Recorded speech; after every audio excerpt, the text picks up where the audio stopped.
Bonjour, j'espère que vous allez bien. Moi, ça va par la grâce de Dieu. Aujourd'hui, on se retrouve pour une nouvelle histoire. Ma première nuit dans une maison hantée, purée de patates. Donc, l'histoire se déroule comment? Au cours d'un voyage, voilà, on fait crevaison sur la route.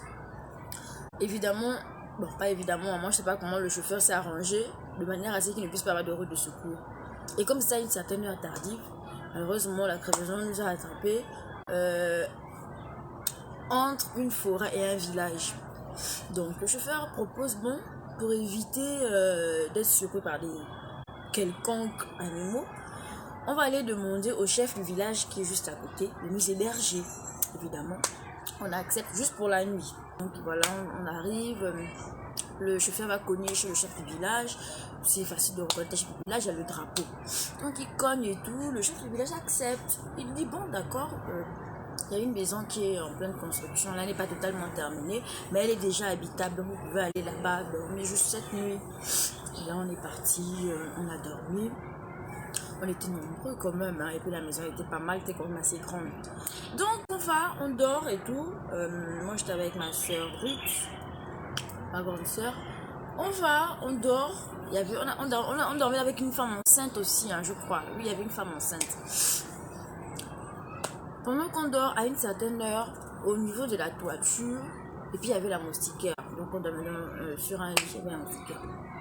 Il y a un truc qui tombe de la toiture. Moi, je sais pas où la chose est sortie. Ça tombe sur la table, en fait. Il y avait une table, ça tombe sur la table. Ma soeur, elle, franchement, les bras de Morphée, elle, il n'y a pas de... Elle vénère même le sommeil. Donc, elle dormait paisiblement. Pendant ce temps, moi, j'étais là, en tachycardie, le cœur battait. Et ça, c'est quoi? Ça, c'est quoi? Et la dame enceinte aussi, elle, que ronflait. Puis, ma soeur qui dormait, comme je ne sais quoi, d'abord, j'ai commencé à sentir comme si on ouvrait la moustiquaire.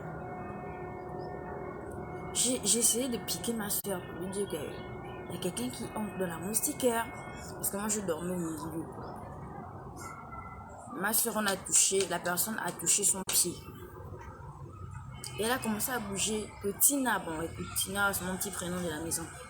Tina, arrête. Je dis, je ne fais rien. Du coup, je sais pas, la chose, la personne, je ne sais pas quoi, a bloqué le pied de ma grande soeur. Donc, elle a commencé à sentir quelque chose qui bloquait, qui serrait son pied. Et elle se réveille. Aïe, Tina, tu m'as plus le pied. Je me réveille au sens. Je dis que je t'appuie pas le pied, en fait. Je ne fais rien.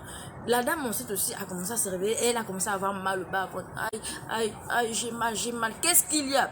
Ma soeur dit, et j'ai pris mon téléphone, j'éclaire, on ne voit rien, elle sent que son pied est serré. Mais vous sentez, sérieusement, vous sentez la présence d'une autre personne, ou je sais pas, d'une autre entité dans la pièce. Et on a commencé à avoir des frissons, on a commencé à avoir peur.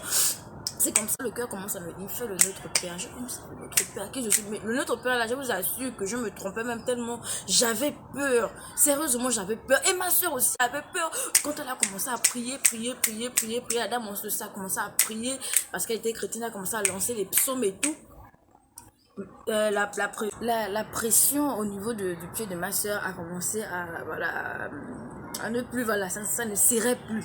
Mais on continuait à avoir peur. Et on a entendu des grognements, sérieusement, des vrais grognements. Et on avait peur. La maman, là, non, vraiment, je pense que c'est grâce à elle qu'on a été sauvés. Parce que c'était pas elle, là, je suis sûre que je sais pas ce que la chose allait nous faire. Ceux des autres chambres ont couru, ils sont arrivés. Et quand ils arrivent, il y a un monsieur qui arrive, lui là, il paraît qu'il a 4 yeux. En fait, au Gabon, quand on a 4 yeux, il paraît, c'est-à-dire on a la capacité de voir au-delà de ce que l'œil humain voit. C'est-à-dire on voit les esprits, tu vois. Donc le monsieur, il s'arrête, il dit « Ouh !» Et il a commencé aussi à parler sa langue, je sais pas tout ce qu'il disait et tout dans sa langue. La maman, là, elle commençait à avoir des contractions malgré ses prières qu'elle faisait et tout. Et il a commencé à dire, sortez vite. Quand on est sorti, les contractions de la dame là se sont calmées. Non mais des frissons de chez frissons quoi. Et quand on s'est levé le matin et tout, on entendait les gens du village et tout qui parlaient, disant que la maison là elle est hantée. Elle est hantée depuis que celle-ci a été construite. Et quand on s'est renseigné pourquoi est-ce que la maison est hantée, ils disent que non, c'est une jeune fille qui hante cette maison là parce qu'elle dit qu'elle a été violée et tuée. dans ce lieu-là à cause de cette construction de la maison. Je ne sais pas si c'est avec son sang qu'on a construit la maison ou quoi que ce soit. Bref, c'était vraiment l'une des peurs de ma vie. Je vais juste vous dire que peu importe où vous allez louer, je sais pas, ou bien où vous vous arrêtez, même dans les auberges, dans les hôtels, consacrez d'abord l'endroit au Seigneur, en fait, parce que vous ne savez pas comment ont été construites ces maisons-là, ce qui a été dit. Donc, c'était ma petite histoire, ma petite aventure, voilà. Bisous, bisous, à la prochaine. Aimez, likez, partagez, abonnez-vous. Et à la prochaine. C'était Léo Moussouda.